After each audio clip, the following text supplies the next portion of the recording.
Omicron is spreading around the world, but China's not worried. They're using the virus to push for new lockdowns.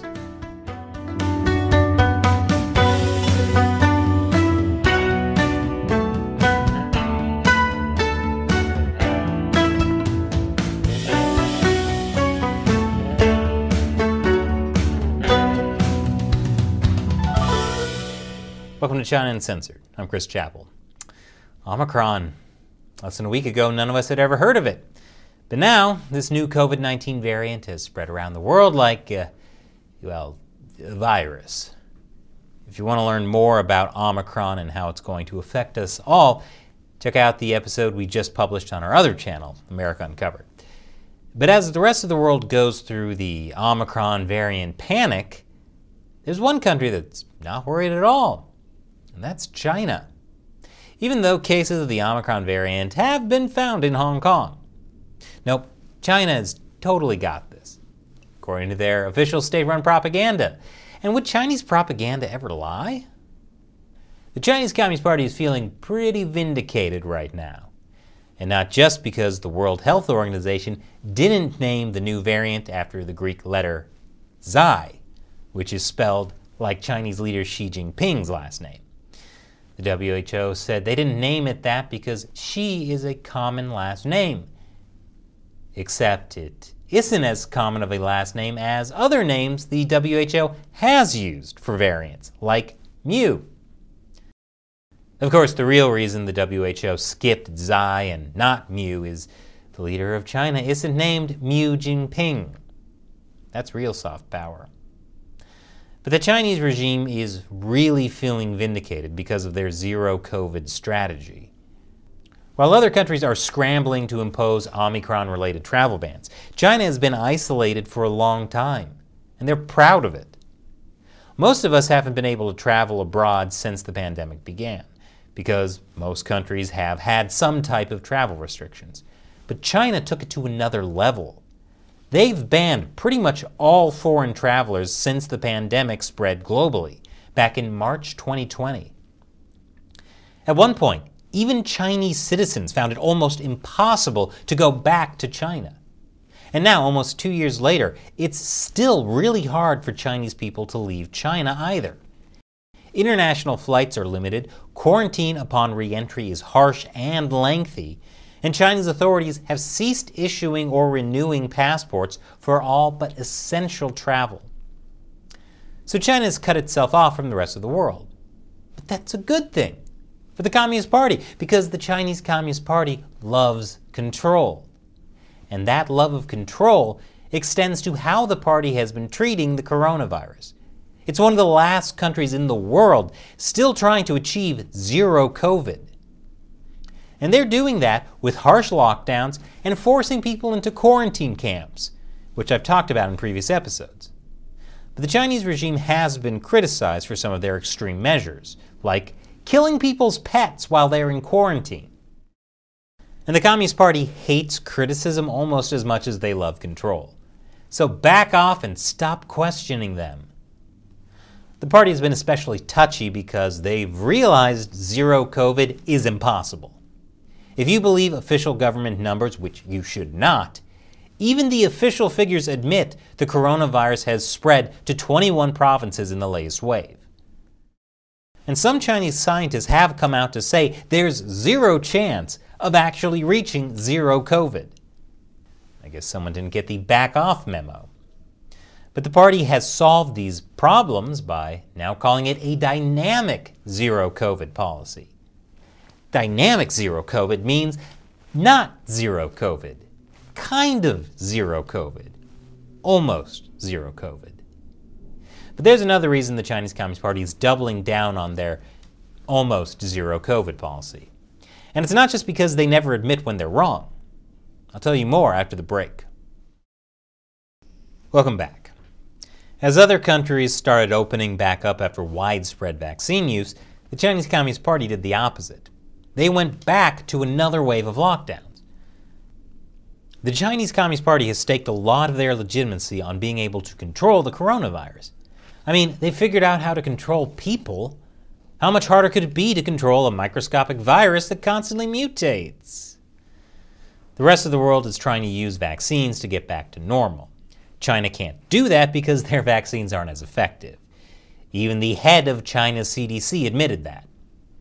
So since the party must control the virus, and their vaccines aren't that good, in addition to aggressive vaccination campaigns, officials have to rely on mass testing, lockdowns, and quarantine camps. Rinse and repeat. Some of the stories coming out of China's lockdowns are insane. Residents left starving inside makeshift quarantine centers fashioned out of shipping containers. Businesses forbidden from selling goods, even online. A baby reportedly tested for COVID 74 times. But most people in China are willing to deal with the lockdowns, and they have very little sympathy for those who complain.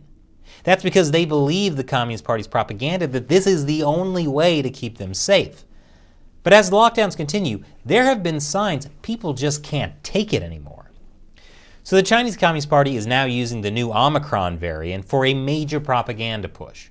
They're trying to convince Chinese people and the rest of the world that the West was wrong and the Communist Party was right all along. First of all, let's not forget this new variant is the West's fault. Sure, the Omicron variant was first identified in South Africa, but that doesn't mean it came from there. Just like the original coronavirus was first identified in Wuhan, but it definitely didn't come from there. But the Omicron variant is the West's fault because they didn't curb the spread of the virus and have therefore exposed developing countries. And Western countries have failed because they relied on vaccines. China didn't rely on vaccines because their vaccines suck, so there. Sure, you might criticize China for all their lockdowns, but now they'll be able to block the Omicron invasion. Why? Because China is an impregnable fortress. Just like the Great Wall. Now you might think, isn't it too soon to declare victory before anything has happened? And while China is still dealing with a wave of Delta infections? No, it's not too soon to declare victory. According to the Global Times, China's achievements in fighting the pandemic will eventually shine in human history. And they know that because no matter what happens, they can just rewrite history. But this propaganda campaign isn't just about rubbing the West's nose in it. It's also about reassuring the West that while China is still locked down, they're open for business. Chinese state-run media is talking about how China will maintain normal economic operations. The reality is China's economy has been hit hard by the repeated lockdowns. Factories have been shut down. Ports have been shut down. It's a huge problem. But the true ramifications of this haven't been felt yet because the rest of the world is also still recovering from our coronavirus lockdowns. But if the rest of the world reopens and China is still locking down, that will put its economy in danger. Which is why the Communist Party would like the world to know China's economy is doing just great. So please send them your money because they need it to keep the economy going. The question is, will the rest of the world believe this propaganda? More after the break. Welcome back. The Chinese Communist Party has always used the coronavirus as propaganda. Remember back in February 2020, when the Communist Party boasted about buying the world time to fight the coronavirus. They even produced a video claiming they were saving the world because 99% of coronavirus cases were contained within China.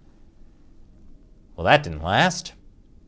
But even though China containing the virus within its borders was heroic, other countries trying to contain the virus within China's borders was downright evil. Remember when Israel shut down travel from China and a Chinese official literally compared it to the Holocaust? But travel bans are good now. So the Chinese regime's narrative on the coronavirus has been all over the place. But somehow other countries keep falling for China's propaganda. Like last year, when the director of the US CDC, Rochelle Walensky, called China's really strict lockdowns successful. Walensky used official Chinese statistics to claim that as a result of their really strict lockdowns, China's death rate was 3 per million, which shows a fundamental misunderstanding. China's death rate isn't 3 per million because of their lockdowns.